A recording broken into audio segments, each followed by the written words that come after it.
नमस्कार, मेरा नाम ऋतिक ठाकुर और आप देख रहे हैं न्यूज एक्सप्रेस। बहुत पुरानी कहावत है कि माँ की दुआ अगर साथ हो तो पत्थर पर भी रास्ता बन जाता है।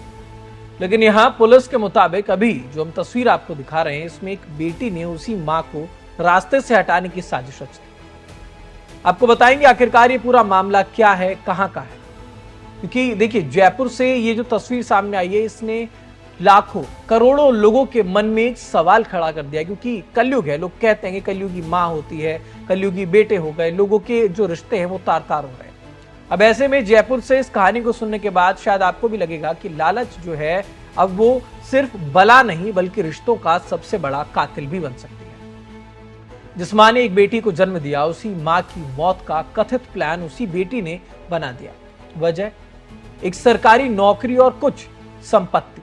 पुलिस का यह दावा है कि यह कोई सड़क हादसा नहीं था, बल्कि महीनों तक रची गई एक प्री प्लान साजिश थी।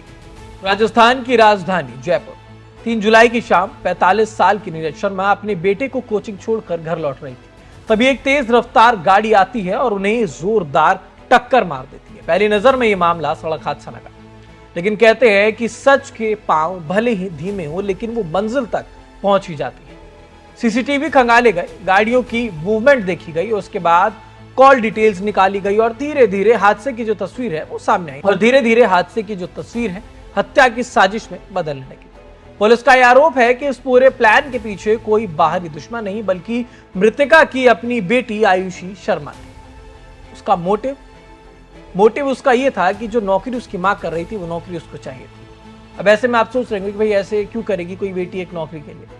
पुलिस ने बताया कि करीब 1 साल पहले नीरज शर्मा के पति का निधन हो गया था और उसके बाद उनकी जगह पर अनुकंपा के आधार पर कोर्ट में एलडीसी की सरकारी नौकरी मिली और पुलिस ने बताया कि इसीलिए वो जो नौकरी है वहां पर वो उसकी मां कर रही थी। लेकिन नौकरी मां ने ज्वाइन की तो इस बात का जो दुख है वो बेटी को हुआ।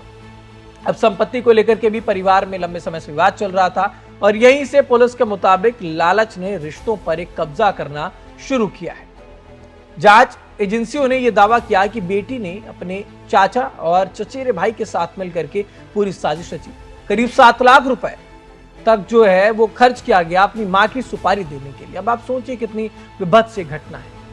लोग रिश्तों पर किस तरीके से भरोसा करें। अगर एक बेटी अपनी मां के पीछे इस कदर पड़ जाए, तमाम लोगों के साथ मिलकर के वो उस मां की साजिश रच रही है जिसने उसे पाल पोस कर बड़ा किया। 23 साल की वो बेटी, पहले कई दिनों तक मां की रेखी की गई, उनकी दिनचर्या नोट की गई, कब निकलती हैं, किधर जाती हैं, किस रास्ते पर लौटती हैं और फिर उस दिन एक स्कॉर्पियो से उन्हें टक्कर मारकर पूरी घटना को सड़क हादसा दिखाने की कोशिश की गई। लेकिन सीसीटीवी फुटेज और पुलिस जांच ने कहानी की जो दिशा है वो पूरी तरीके से बदल के रख दी। पहले आप सुनिए पुलिस इस पर क्या कहती है।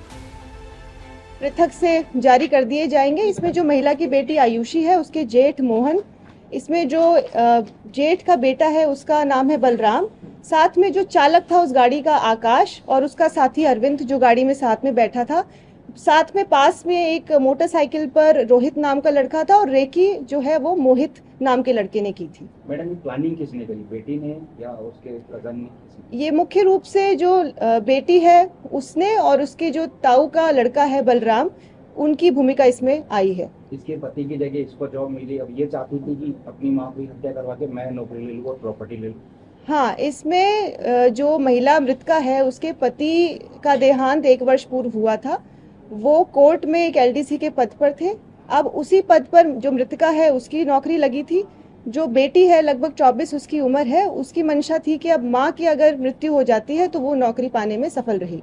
और आपकी जांच में क्या है, और पहले भी मारने का प्लान किया, कैसे कैसे किया, कुछ देने का, कुछ करने का? बिल्कुल, ये काफी समय से अवसर खोज रहे थे। इसमें निरंतर ये इसी इलाके में रहते थे और रेकी करते थे।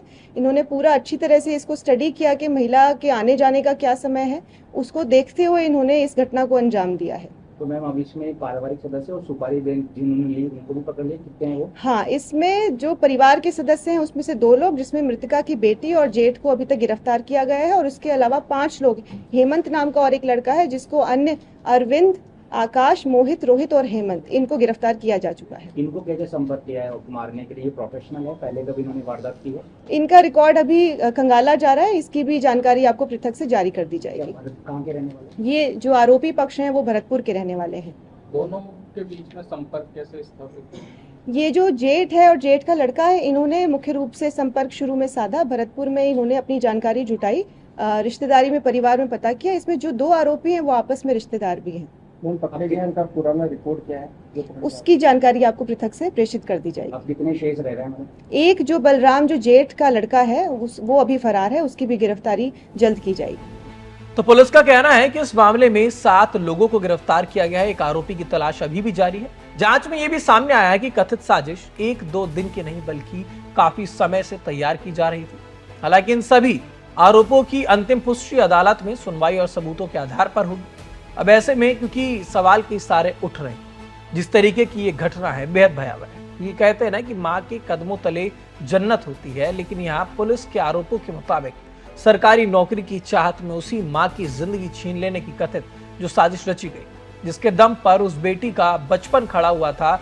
एक नौकरी, कुछ जमीन, कुछ पैसे और इंसान से उसकी इंसानियत ही छीन ली गई इस नौकरी के लालच में। तो अब ऐसे में बचता क्या है?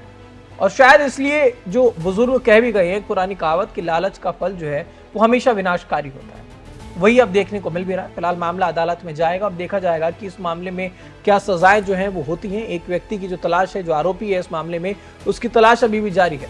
लेकिन फिलहाल ये जो हरकत इस बेटी ने की है, इस पर आपकी क्या राय है? मैं कमेंट बॉक्स में जरूर बताएगा। देश दुनिया से जुड़ी तमाम खबरों के लिए देखते रहिए न्यूज़ एक्सप्रेस।